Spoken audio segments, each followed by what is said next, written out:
Hello, EDU 534. My name is Allison Presser, and today I'm going to be presenting on how education is being impacted by a globally connected world. This week I was really struck by the TED Talk by Daphne Kohler on online education, and it got me thinking more about how the internet has impacted the way we're able to learn, but also the changing needs within education so that we as educators are best able to prepare students for life in the 21st century job market.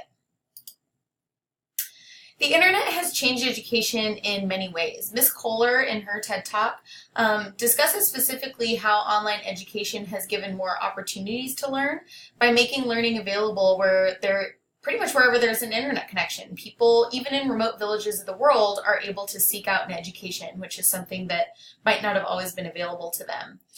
She also reveals how the internet has changed the way we teach. Through online education, we're able to receive quick and immediate feedback regarding what students are doing, but also what teaching strategies work best for our students. The data received through an online education forum lets students and teachers immediately know how they're doing and how we might need to make adjustments.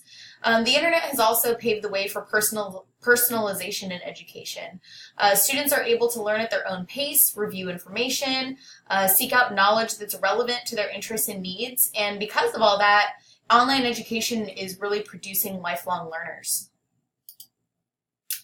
The internet has also changed the way students learn by connecting globally and cross-culturally. Sites like ePal's global community give students the opportunity to connect and collaborate with students in other parts of the world.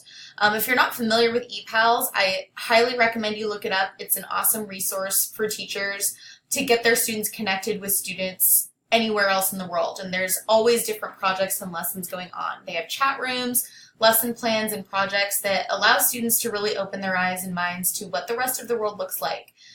Imagine practicing Spanish with a student in Barcelona and having conversations and learning about each other, or a science class that compares biodiversity in California with that of Brazil. Before the internet, education was very much isolated, but now we literally have the world at our fingertips.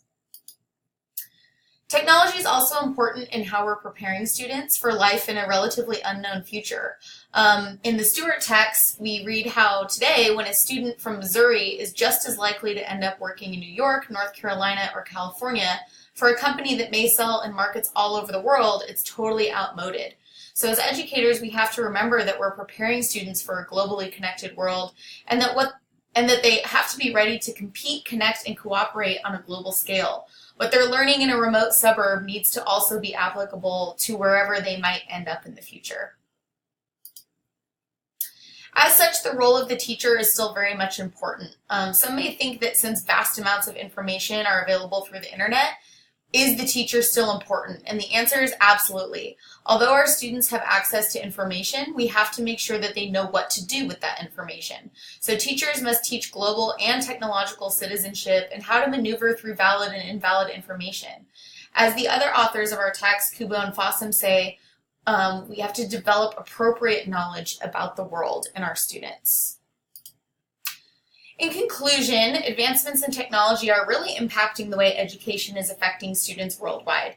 You can now learn from literally anywhere, and teachers are better able to prepare students for life in a globally connected 21st century. Here are my references. I hope you all enjoyed my presentation, and good luck on our last week.